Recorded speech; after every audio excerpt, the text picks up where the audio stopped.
My name is Tim Burton and I'm a down-the-hole field technician, and today we're going to go through the process of disassembling a COP 54 gold hammer.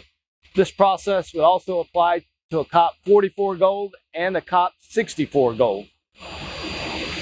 So the first step is to secure your hammer into the breakout bench. The second step would be the placement of your tool onto the flats of the hammer for breaking. And the third step before we begin is bringing in the safety cage. Now that everything is in place, our next step is to actually break the joint of the hammer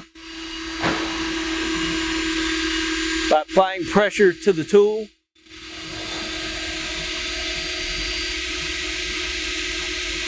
Once the joint is broken, we'll release the pressure off the wrench, remove the safety cage, and remove the wrench. So our first thing is we want to loosen the hold down chains to take the pressure off the thread of the back head.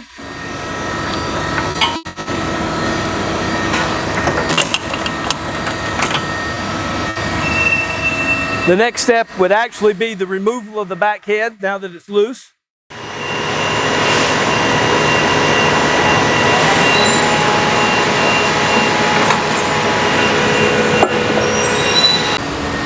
So the next piece that would come out would be the check valve,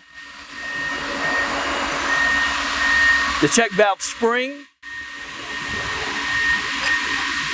and the spring set assembly. The next part would be taking out the control tube, and it would be by pushing out from the bottom end of the hammer.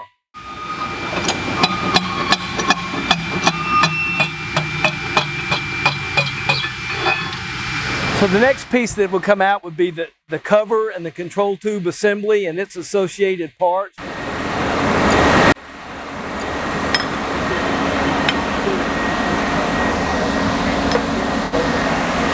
The next part would be the lock ring.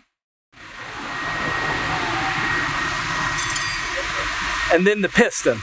Sometimes you need to additionally push the piston to be able to grasp it to pull it out of.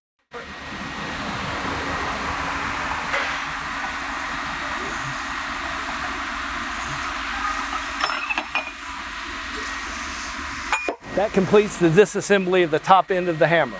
Now that we've completed the top end of the hammer, it's time to move to the bottom. At this end, we'll be removing the bit, the chuck, and the retaining ring will all come out in one piece.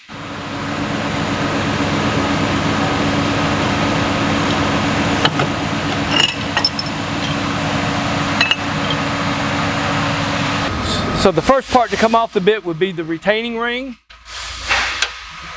then the chuck, leaving us with the bit. So the final piece to come out would be the bit bearing. So with any luck, you'll be able to just knock it out from this end. If not, you may have to take a slide hammer and be able to pull the bearing out. For more information on this process, contact your service center or your dealer.